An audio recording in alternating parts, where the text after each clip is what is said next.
അഷ്റഫുൽ ഖൽഖ് സ്വല്ലല്ലാഹു അലൈഹി വസല്ലമ തങ്ങൾ പറയുന്നത് ഇബ്നു അബ്ബാസ് റളിയല്ലാഹു അൻഹു തൊട്ട് ഇമാം ബൈഹഖി റളിയല്ലാഹു അൻഹു റിപ്പോർട്ട് ചെയ്യുന്നുണ്ട്.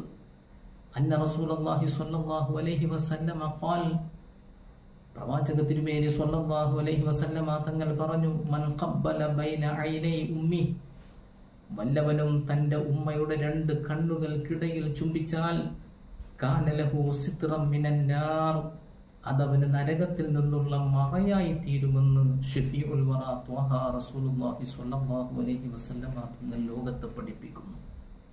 ബഹുമാനികളെ, നാം നമ്മുടെ ഭാര്യമാരെ ചുംബിച്ചിട്ടില്ലേ? നമ്മുടെ കുഞ്ഞു മക്കളെ നാം ചുംബിച്ചിട്ടില്ലേ?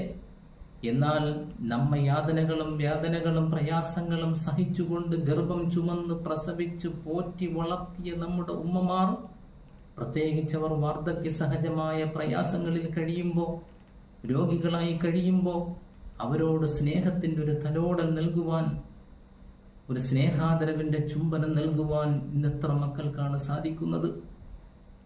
നമ്മുടെ ഉമ്മമാരെ വേണ്ട വിധം പരിചരിക്കുവാനും, നമ്മുടെ ഉമ്മമാരെ വേണ്ടതുപോലെ ബഹുമാനിക്കുവാനും സ്നേഹിക്കുവാനും, അവർക്ക് സ്നേഹാദരവിൻ്റെ 1000 ചുംബനങ്ങൾ സമ്മാനിക്കുവാനും നാഥൻ നമുക്ക് തൗഫീഖ് നൽകി അനുഗ്രഹിക്കുമാറാവട്ടെ. നമ്മുടെ ഉമ്മമാരുടെയും ബാപ്പമാരുടെയും പൊരുത്തം നാം ഏവർക്കും നാഥൻ നൽകി അനുഗ്രഹിക്കുമാറാവട്ടെ. വൽഹംദുലില്ലാഹി റബ്ബിൽ ആലമീൻ. അസ്സലാമു അലൈക്കും വറഹ്മത്തുള്ളാഹി.